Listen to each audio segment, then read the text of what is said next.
ఏమి ఇయటం లేదు, చెప్తానే ఉండరు, తిట్టేవాళ్ళు తిడతా ఉండరు. ఇస్తామని ఒకటో రెండు ఇచ్చారు, కొత్తమే చేతులు పైకి ఎత్తాడు. వాళ్ళు ఇస్తేనేమో అన్నీ అప్పులేనన్నారు, మరి ఈయనేమి ఇయటం లేదు. అప్పులు చేసి ఈయన ఇవ్వచ్చుగా, మరి ఈయన లేదు. వాళ్ళని అప్పులు చేశారు, ఖజానా ఖాళీ చేసి పెట్టాడు అని చెప్తున్నాడు. నిలిచేది లేదు, జనం అల్లాడిపోతున్నాడు. టాపీ వాళ్ళకి ఇసుక సరిగా అందలేదు, ఫ్రీ ఇసుక అన్నాడు. మందేమో వారికి తగ్గిస్తామన్నారు, మందులు గోడ పెడతాను. ఏ నిర్వాహకు జనం అల్లాడిపోతుండ్రు. ఒకడు ఎవరికి ఏం బాగలేదు, వ్యాపారాలు ఎవరికి ఏం లేవు, ఏ వ్యాపారం లేదు.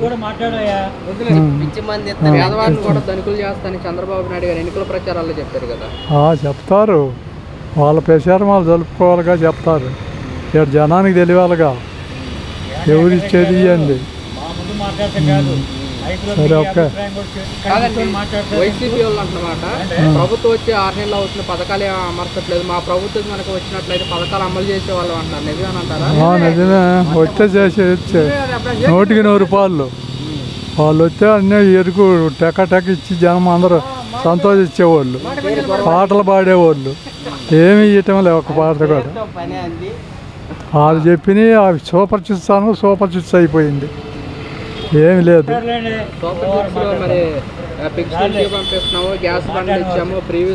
ఏం గ్యాస్ బండ్లు ఇచ్చాను, కొందరికి మామూలు పడలేదని గొడవ అయ్యే రిటర్న్ ఇచ్చి పడలేదు, కొంతమందికి పడుతున్నాయి అంటే కొంతమందికి ఇవ్వలేదు. అది ద్వీపం పథకమా, అది ఏదో ఉన్న వాళ్ళకే ఇస్తారంట అనుకున్నా. ఏమి ఇయ్యలే, ద్వీపమా ఇవ్వటం లేదు. వస్తాడు వచ్చి, మరి ఆయన ప్రతిపక్ష నాయకుడు కాబట్టి గెలిచిన సీట్ల కన్నా సమాధానం చెప్పాలిగా, అందుకని వస్తాడు. మళ్ళీ తిరుగుతాడు, మళ్ళీ ఆయన ముఖ్యమంత్రి మళ్ళీ అవుతాడు. అంత నమ్మకం అంటే ఆయన పథకాలు అన్నీ అభివృద్ధి అన్నీ చేస్తాడు. నా నమ్మకము, ఆయన మాట అంటే తప్పడు. ఈనాళ్ళ మాట ఒకటి చెప్పి ఒకటి చేయడు, చెప్పింది తప్పనిసరి చేస్తాడు. జగన్మోహన్ రెడ్డి గారు పథకాలు మొత్తం పెట్టి మొత్తం అవినీతి చేశారు, పథకాలు ఎవరికి అందించలేదు, వైసీపీ వాళ్ళకి అందించారు అంటున్నారు కదా. ఈయనప్పటికీ అప్పు చేసిండు 6 నెలలకి. అక్కడ అందరూ నిర్మల సీతారామే చెప్తుంది, అప్పుడు ఎంత చేసింది, ఇప్పుడు ఎంత చేసింది, ఇంకంతకన్నా ఏం కావాలా?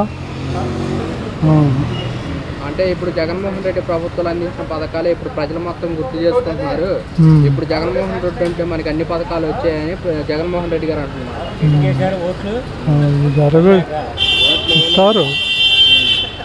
ఇస్తారు ఆయన వచ్చే మాట గ్యారంటీ.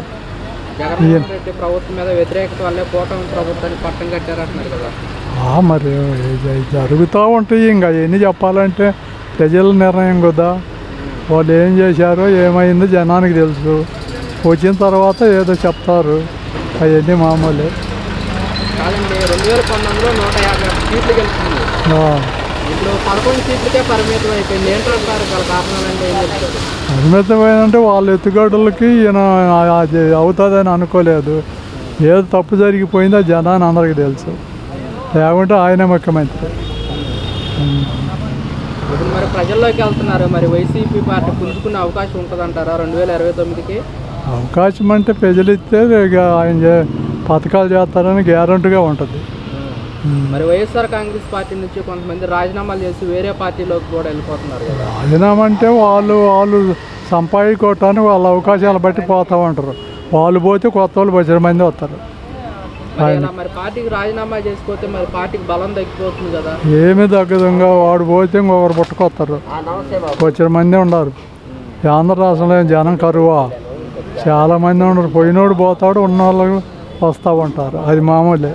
మరి కొత్త వాళ్ళు వస్తే మరి రాజకీయ పరంగా వాళ్ళకి అంత అనుభవం ఉండదు కదా. అనుభవం ఉన్నోళ్ళే వస్తారు, వాళ్ళే ఉన్నోళ్ళే అనుభవం ఏముంది, ప్రజలకి అందరికి తెలివితేటలు ఉన్నాయి, అందరూ వస్తారు. ఆయన వాళ్ళే ఉంది, ఎప్పుడు వాళ్ళే వెళ్తారా. రాజీవ్ గాంధీ పోయారు, మరి రాజశేఖర రెడ్డి పోయాడు, ఎన్టీ రామారావు పోయాడు, ఇప్పుడు వచ్చి వీళ్ళు చేయలేదా? అట్లాగనే చేస్తారు, చేయకుండా ఉంటారా, అందరూ చేస్తారు. ఈ ఇప్పుడు వైఎస్ఆర్ కాంగ్రెస్ పార్టీకి సంబంధించిన నాయకుల మీద కానివ్వండి కార్యకర్తల మీద కానివ్వండి కేసులు పెడుతున్నారని వైసీపీ అంటున్నమాట. వైసీపీలు అంటే పెడతారు, వాళ్ళ అధికారం ఉంది కాబట్టి వాళ్ళు పెడతారు. పెట్టకపోతే వాళ్ళు మటుకు ఈ తడవ వచ్చినప్పుడు వాళ్ళు పెడతారు. వాళ్ళు మటుకు ఎవరికి ఎందుకుంటారు? వీళ్ళ అవకాశం అది దొరికింది కాబట్టి వీళ్ళు పెడుతున్నారు. రేపు వాళ్ళ అవకాశం దొరికింది కాబట్టి వాళ్ళు పెడతారు. కాదండి, మరి వాళ్ళ అధికారం వస్తే వీళ్ళ మీద వీళ్ళ అధికారం వస్తే అది ప్రజలకు ఇబ్బందే కదా. ఇబ్బంది అయితే మరి అది ప్రజలే తెలుసుకోవాలి. ఎవరు ఇబ్బంది పెట్టేది, ఎవరి నమ్మకం వాళ్ళకు ఉంటుంది. దానికేముంది.